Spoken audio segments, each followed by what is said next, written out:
அனைவருக்கும் முதலில் என் வணக்கத்தை தெரிவித்துக் கொள்கிறேன். வேதத்தின் நாயகனாக வேத பரம்பொருளாக வீற்றிருக்கக்கூடிய வருஷத்தி விநாயக பெருமானை மனதார தொழுது திருக்கோவிலூரில் வீற்றிருக்கக்கூடிய உலகளந்த பெருமான் பூங்கோள புஷ்பவள்ளி தாயாருடைய அநேக ஆசீர்வாதத்தோடு எனக்கு கல்வி முறைகளை முறையாக கற்றுக் கொடுத்த என்னுடைய ஜோதிட குருமார்கள் அனைவரையும் வணங்கி இந்த ராகு கேது பெயர்ச்சிக்குண்டான பலன்களை என்னுடைய ஜோதிட அறிவுக்கு எட்டிய வகையில் கொடுக்கிறேன். இந்த வருடம் என்று சொல்லக்கூடியது பார்க்கும் பொழுது ஸ்வஸ்தி ஸ்ரீ மங்களகரமான சோபக்கிருது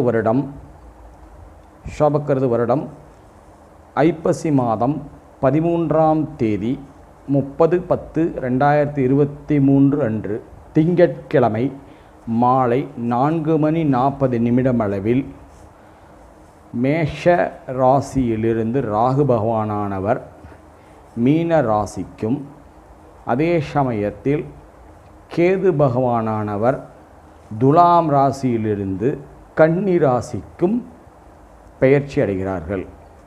இது திருக்கணிதப்படி. வாக்கியப்படி என்று பார்க்கும் பொழுது அதே ஐப்பசி மாதம் 21ஆம் தேதி 7/11/2023 செவ்வாய்க்கிழமை மாலை 3:58 அளவில் வாக்கியப்படியான பெயர்ச்சிகள் நடைபெற உள்ளன. சில பஞ்சாங்கங்களில் முன்பாகவே 8:10 என்று குறிப்பிடப்பட்டுள்ளது.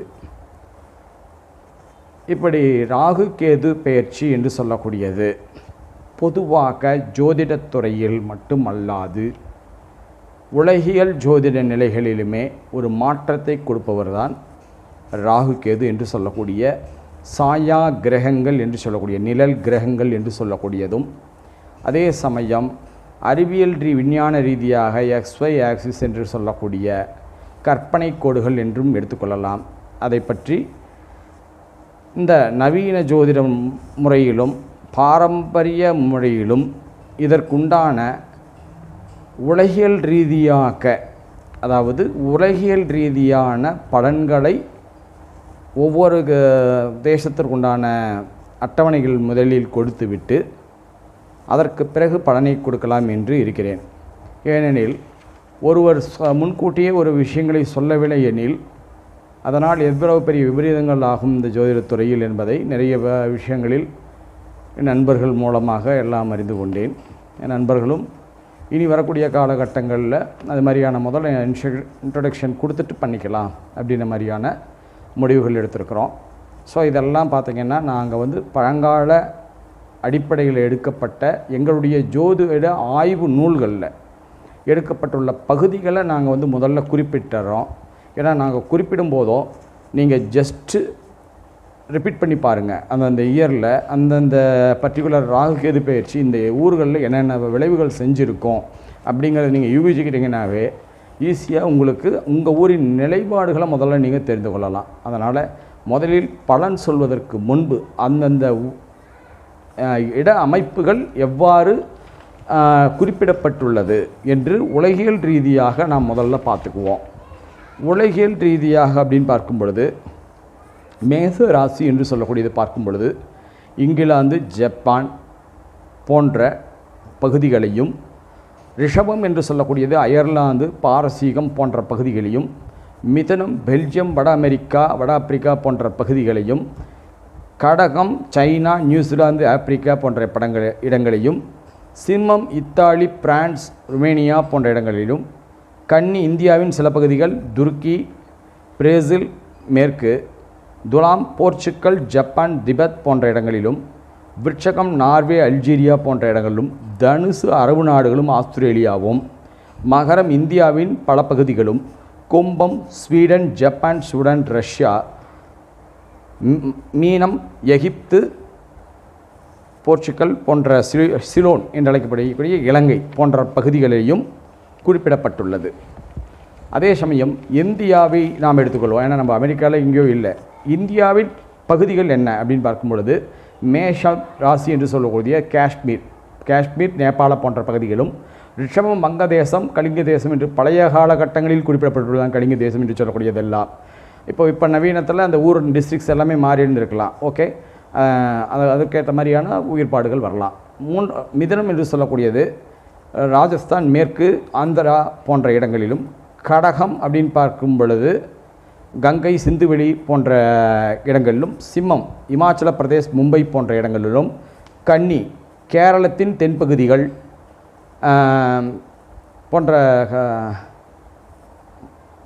போன்ற பகுதிகளிலும், துலாம் சூரத், குஜராத், கர்நாடகா, வடதிராவிட பகுதிகளும், அதே சமயம் விருட்சகம் என்று சொல்லக்கூடியது பார்க்கும் பொழுது இலங்கை, லட்சத்தீவுகள் போன்ற பகுதிகளிலும், தனுசு திருப்பதி, சித்தூர், வேலூர், மைசூர் போன்ற பகுதிகளிலும், மகரம் கிழக்கு வங்கம், உத்தரப்பிரதேஷ், நேபாளம் போன்ற பகுதிகளிலும், கும்பம் பிரம்மபுத்திரா, ஆப்கானிஸ்தான் போன்ற ஒடிஷா போன்ற பகுதிகளிலும், மகரம் அப்படின்னு பார்க்கும்போது இந்தியாவின் சில பகுதிகள், கோவா போன்ற பகுதிகள், கும்பம் என்று சொல்லக்கூடியது யமுனை நதி பாயும் இடங்களிலும், மீனம் என்று சொல்லக்கூடியது வடக்கு பகுதிகள் என்று குறிப்பிடப்பட்டு உள்ளன. அதே சமயம் தமிழகத்தை எடுத்துக்கொள்வோம். தமிழகத்தில் என்று சொல்லக்கூடியது பார்க்கும்போது மேற்கு என்று சொல்லக்கூடியது பார்க்கும்போது வேலூர் மாவட்டம், மத்திய பகுதி, தர்மபுரி, கிழக்கு பகுதிகள், ரிஷபம் என்று பார்க்கும்போது சென்னை, திருப்பத்தூர், காஞ்சிபுரம் போன்ற பகுதிகளும், மிதுனம் கடலூர், கிழக்கு, நாகை போன்ற இடங்களிலும்,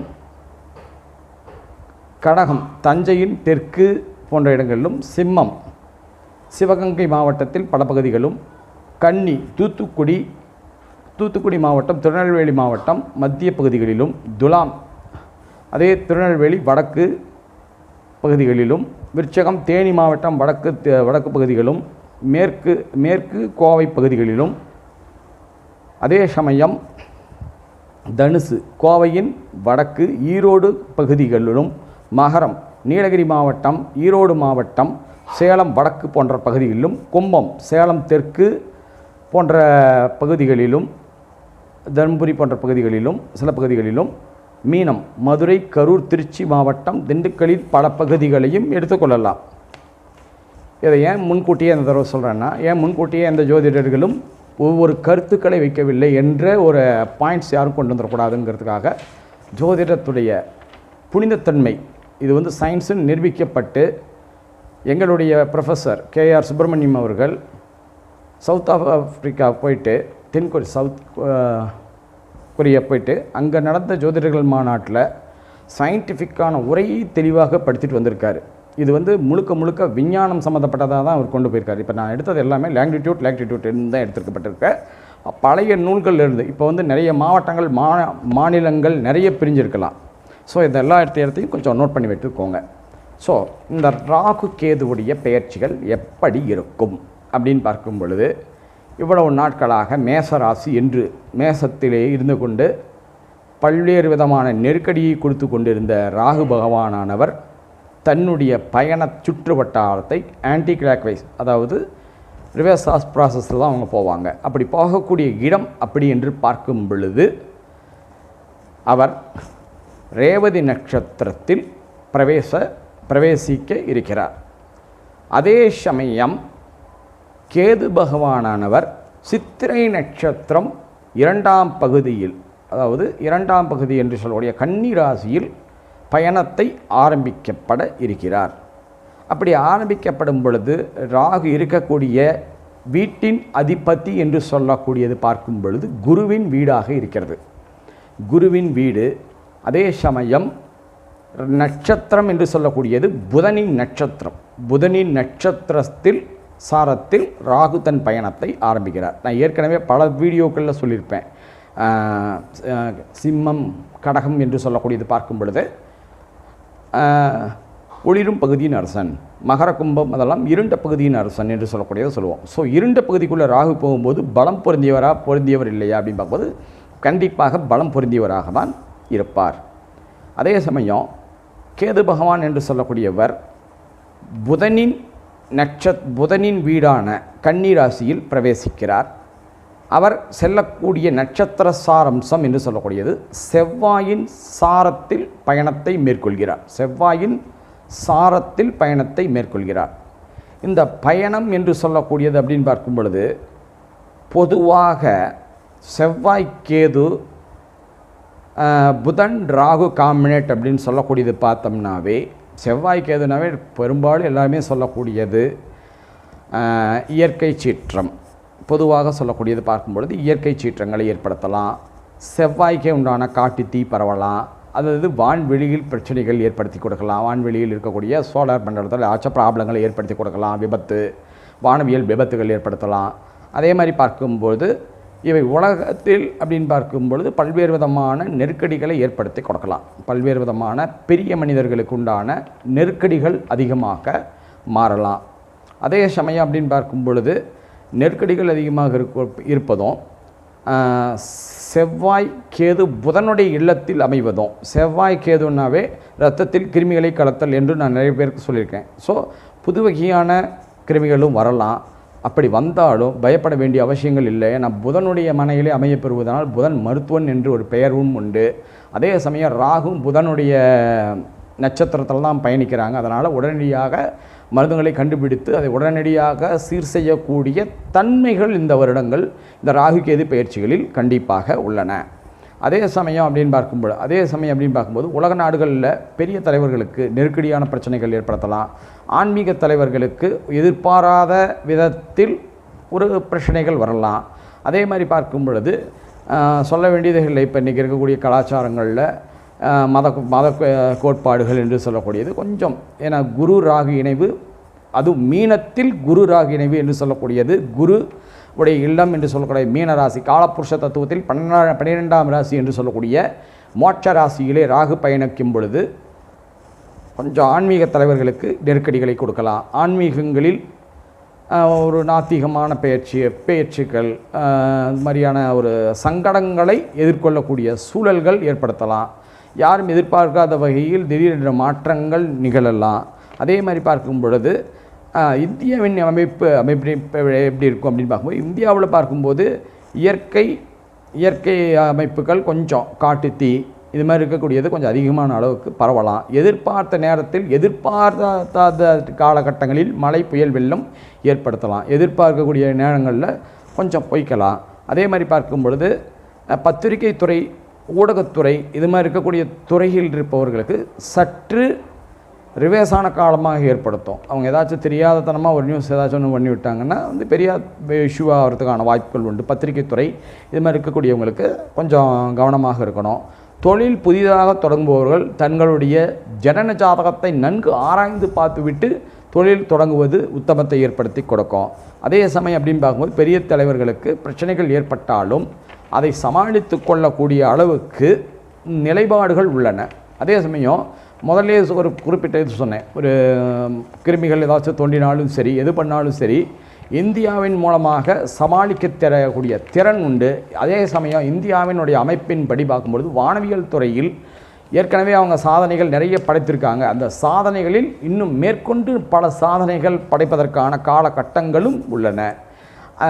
அதே மாதிரி பார்க்கும் பொழுது இந்த பெயர்ச்சி அப்படின்னு பார்க்கும் பொழுது சில நன்மைகளும் உண்டு, அதே சமயம் தீமைகளும் நல்ல உண்டு.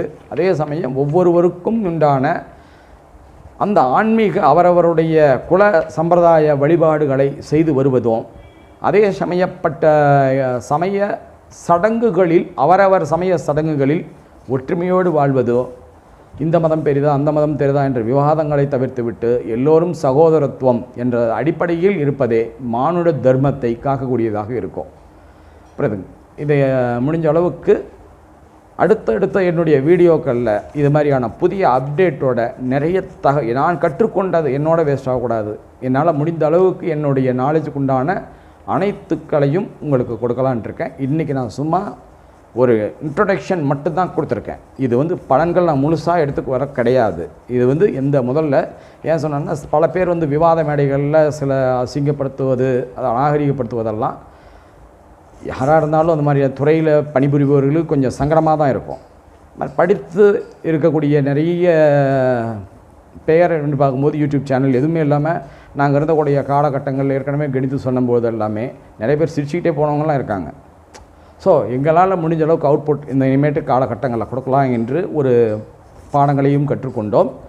என்னுடைய சேனல் மட்டுமல்லாது என்னுடைய நண்பர்களுடைய சேனல்களிலும் இது போன்ற நல்ல நல்ல விதமான புதிய தகவல்களோடு அடுத்த பதிவிலே ராகு கேதுவின் காரகம் என்ன, அவர்கள் எப்படியான வேலைகளை செய்வார்கள், அதற்கு அப்படின்னு பார்க்கும்பொழுது எப்படியான பரிகாரங்கள் என்று சொன்னேன். கோயிலாக போய் நான் உங்களுக்கு முடிஞ்ச அளவுக்கு நான் என்ன சொல்லியிருக்கேன், போய் கோயிலில் போனால் விளக்கு போடுங்கன்னு சொல்லியிருக்கேன். விளக்குக்கு அப்படின்னு பார்க்கும்போது நெய் திரி அதுக்கு உண்டான இதை தான் நான் இப்போ காசு போட்டிருப்பேன் சொல்லியிருப்பேனே தவிர அந்த வீட்டுங்க இதை வீட்டுங்க நான் யாருக்கும் எந்த விதமான பரிகாரங்களையும் செய்விட்டது கிடையாது. புரோகிதம் என்று சொல்லக்கூடியது என்னுடைய குலத்தொழில். அதை என்னுடைய நண்பர்களுக்கு குடும்ப வட்டாரங்களுக்கு நான் செய்து கொண்டு வருகிறேன். விருப்பம் பட்டு என்னை அழைத்தால் அனைவருக்கும் நான் போய் சென்று செய்து கொடுத்துக்கிட்டு தான் இருக்கிறேன். மேலும் அடுத்த வீடியோவிலேருந்து தெளிவான என்னுடைய இந்த கருத்துக்கள் அனைத்தும் விரிவாக வெளிவரவிருக்கிறது. அதனால் முடிந்த அளவுக்கு என்னுடைய சேனலை சப்ஸ்கிரைப் பண்ணி உங்களுடைய ஆதரவு, நண்பர்களுடைய ஆதரவுகளும் கொஞ்சம் நீங்கள் என்னுடைய சேனல் பார்க்காத நண்பர்கள் அனைவரும் கொஞ்சம் திரும்பி பார்க்க ஆரம்பிங்க. அப்போ தான் எங்களுக்கும் கொஞ்சம் ஊக்கமாக இருந்து கொஞ்சம் பல்வேறு விதமான தகவல்களோடு உங்களை அணுக முடியும்.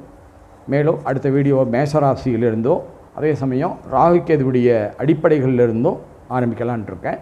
எல்லாம் வல்ல வேத பரம்பொருள் வரசக்தி விநாயகருடைய அனுகிரக ஆசீர்வாதமும் எங்களுடைய குருநாதருடைய அநேக ஆசீர்வாதங்களும் உங்களை அனைவரையும் வாழ்நாளில் சகல சௌபாக்கியங்களையும் தந்திரணும் என்ற நம்பிக்கையில் இந்த தொகுப்பினை முடிக்கிறேன். மேலும் என்னுடைய சேனலை சப்ஸ்கிரைப் பண்ணாதவங்க சப்ஸ்கிரைப் பண்ணுங்கள், உங்களுடைய நண்பர்களுக்கும் ஷேர் பண்ணுங்கள். நன்றி, வணக்கம்.